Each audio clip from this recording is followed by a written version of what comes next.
출근길 하나님 말씀과 동행하는 출동큐티의 진기선 목사입니다.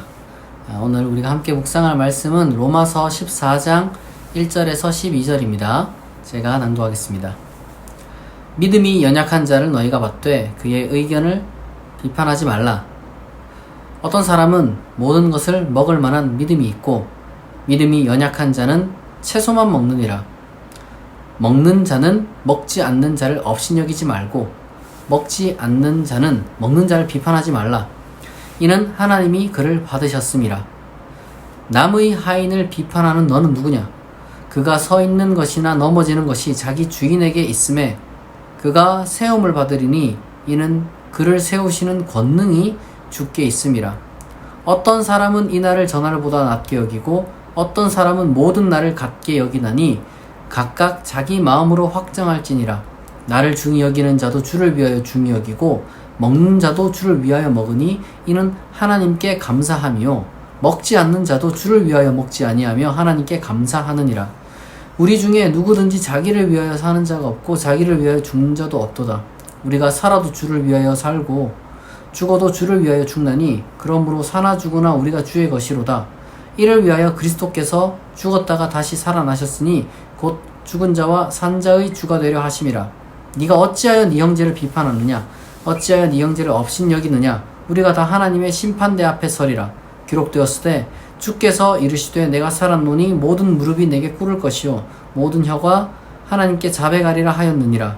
이러므로 우리 각 사람이 자기 일을 하나님께 짓고 하리라. 아멘.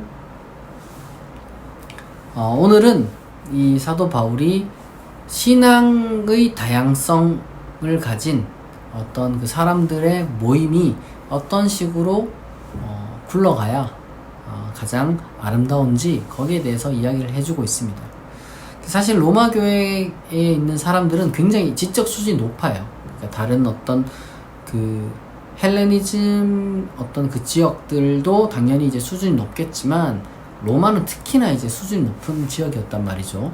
그러다 보니까 이 사람들이 봤을 때 같은 기독교인이란 이름을 가지고 있는데 로마인이 봤을 땐 교양도 없어 보이고 막 논리도 없어 보이고 뭐 수준도 낮아 보였던 그런 경우도 많이 있었을 거예요. 그리고 아마 로마에서 이제 신앙생활 하는 사람들 중에는 귀족들도 있었을 것이고, 우리가 초기 기독교로 생각하면은 전부 다 무슨 하층민만 모인 게 아니냐 이렇게 생각할 수도 있지만 꼭 그런 것만 아닙니다. 예를 들면은 신약을 제외하고 현존하는 가장 이른 시기의 그 성경 외 그 파피루스라고 해야 될까? 그 이제 편지 한 통이 발견됐는데, 거기에 이제 바젤 파피루스라는 그런 컬렉션이 있어요. 근데 이제 거기에 보면은 그 가장 그 오래된 편지 한 통이 2세기 건데요.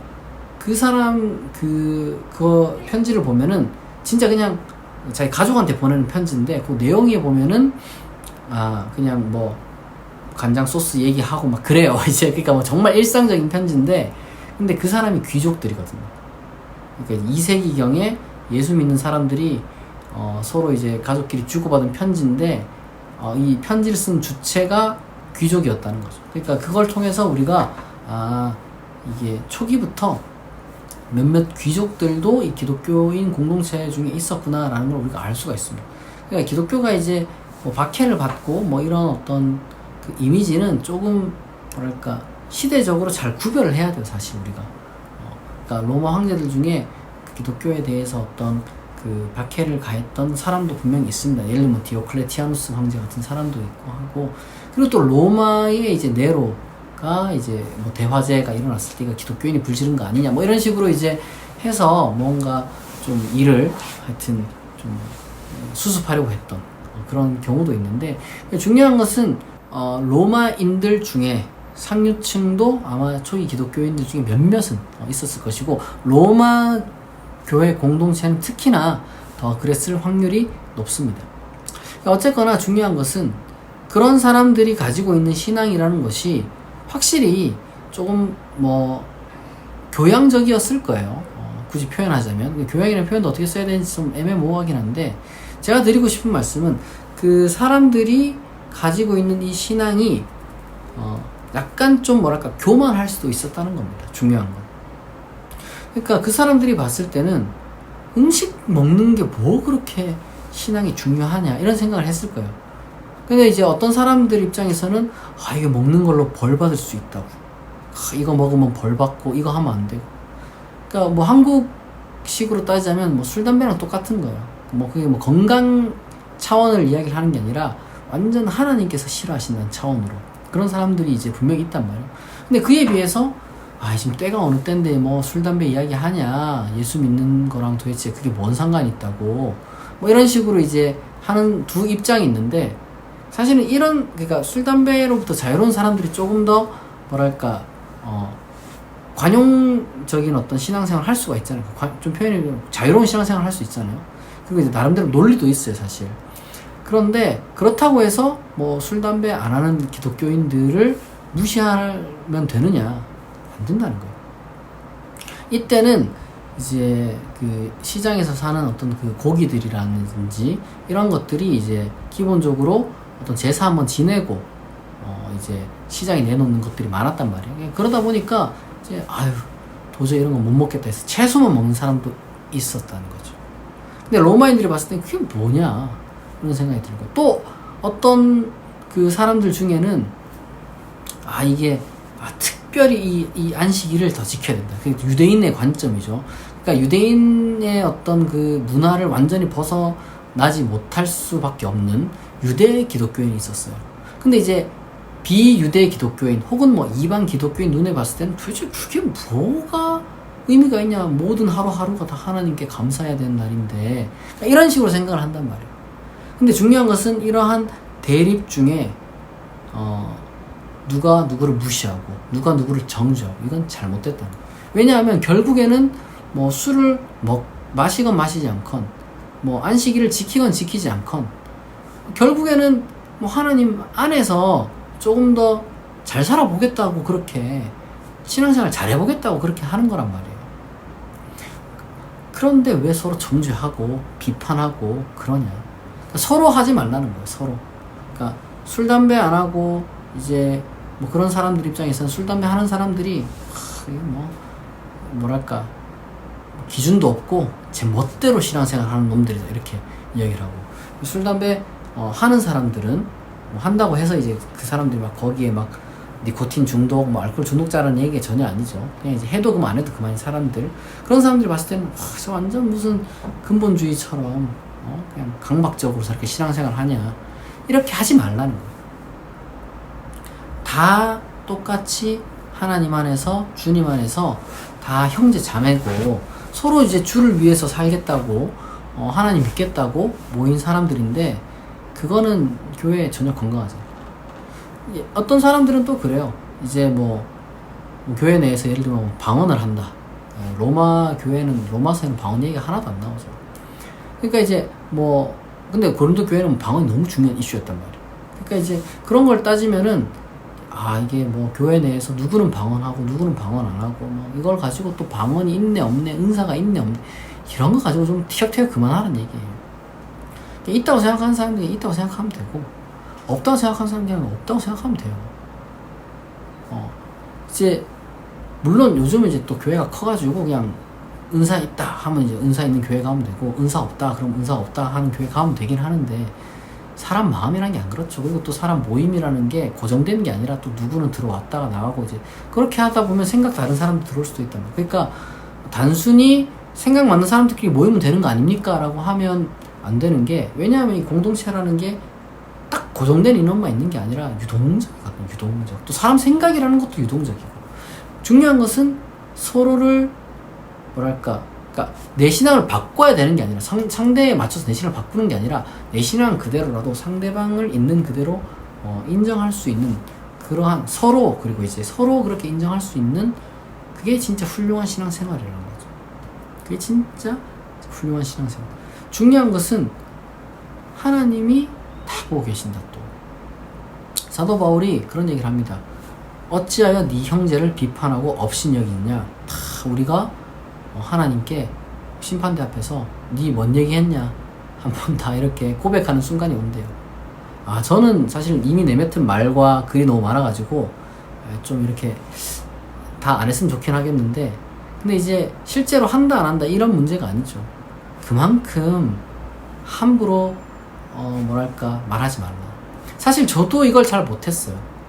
지금도 뭐 잘 못하는 부분이 있긴 한데 뭐랄까 가급적 우리가 그런 걸로, 그러니까 뭔가 이제 진짜 잘못한 것에 대해서는 질책하는 게 맞죠. 그건 이제 충고도 해야 되고, 오히려 성경은 교훈과 책망하고 막 그렇게 하라고 해요. 그러니까 근데 그런 게 아니라 그냥 단순히 신앙이 다르다는 이유로 그 신앙을 무시하는 건 옳지 않다.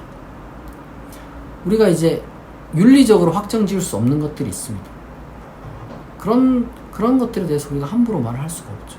그리고 또 한편으론 또 이 서로의 추구하는 어떤 신앙의 가치가 또 다를 수도 있어요. 예를 들면 누구는 선교가 제일 중요하다고 그러고, 누구는 또 예배가 또 제일 중요하다고. 사람마다 다 달라요. 그러니까 신앙생활 하면서 있어서 이게 중요하다 저게 중요하다 그거 가지고 또 싸우는 건 의미가 없다. 서로 양보하고 서로 생각이 다를 때는 이제 어떤 우선순위를, 예를 들면 예산 편성 같은 거 할 때 뭘 먼저 해야 되고 얼마를 또 편성해야 되고 이런 게 사실 좀 골치 아픈 문제가 될 수 있단 말이에요. 그럼 그때 생각이 다른데 그냥 생각이 다른가 보다 하고 합의를 도출을 하고 그렇게 합의를 도출하는 그 과정 중에는 양보가 필요하단 말이에요. 양보. 근데 이제 뭐 저 사람은 뭐 신앙이 잘못됐기 때문에 이걸 중요시 여긴다 이렇게 하면 안 돼요. 그냥 우리가 다 생각이 다르고 한계가 있다는 걸 인정하고 정말 공정과 정의와 뭐 이런 게 아닌 이상 대다수는 그냥 그런 문제가 아니에요. 진짜 공정과 정의의 문제로 우리가 잘 안 싸우더라고요. 대체적으로는 약간 좀 사고방식의 차이, 신앙의 색깔의 차이 이 정도인데 누가 봐도 이건 신앙 색깔 차이다. 이런 것들에 대해서는 우리가 관용을 베풀 수 있어야 되겠습니다. 그것이 우리가 주님 안에서 형제, 자매, 가족이 된 사람들이 서로를 대하는 자세일 겁니다. 저도 그래요. 저를 다 이해할 수 있는 성도가 있다고 생각하지 않고, 저도 또 다른 성도들의 어떤 그 신앙을 다 이해할 수 있다고 생각하지 않아요. 그러나 존중할 수 있다. 괜히 뒤에서 뒷말하고 이러지 말고 그냥 그렇게 생각하는구나 하고 거기서 끝. 더 이제 다만 우리가 이제 그런 거 있죠. 뭔가 이제 누군가를 흉을 보거나 사회적으로 무리를 일으키는 신앙이다. 그런 건 우리가 책망할 수 있습니다. 그걸 가지고 얘기를 하는 게 전혀 아니니까 그냥 개인의 어떤 생활에 국한된 거, 개인의 신앙에 국한된 거에 대해서 우리가 함부로 비난하고 업신여기고 정죄하지 않는 그러한 신앙생활을 우리가 해나갈 수 있으면 좋겠습니다. 같이 기도하겠습니다. 하나님 아버지, 오늘 사도 바울을 통하여서 우리가 신앙이 서로 다른 사람들끼리 어떻게 우리가 생각하고 대해야 되는지 묵상하였습니다. 하나님 안에서 다 형제 자매된 우리 서로의 사랑하는 지체들을 우리가 관용하고 또한 존중할 수 있는 그런 넉넉한 마음을 가진 자들 되게 하여 주옵소서. 우리 모두가 다 결국에는 하나님으로 말미암아 살아가는 사람들이라는 것을 우리가 늘 잊지 않고 살아갈 수 있도록 은혜를 베풀어 주시고, 모든 기독교인들의 모임이 평화와 사랑으로 이루어질 수 있도록 하나님 늘 함께하여 주옵소서. 감사드리며 예수 그리스도의 이름으로 기도합니다. 아멘. 여러분, 오늘 토요일입니다. 토요일이니까 좀 즐거운 주말 보내시고요. 축복누린 교회 교인들에게는 오늘 또 북콘서트가 있습니다. 그 네이버 밴드나 메일을 여러분 잘 참고해 주셔서 북콘서트에 오실 수 있는 우리 축누교 회원들은 꼭 참석을 해서 같이 귀한 시간 나누면 좋겠습니다. 뭐 혹 오지 못하고 또 다른 약속이 있더라도 여러분 정말 즐거운 하루, 행복한 하루 또 보내시기를 진심으로 축복합니다. 오늘 출동 큐티는 여기서 마치겠습니다. 내일 아침 6시에 다시 만나겠습니다.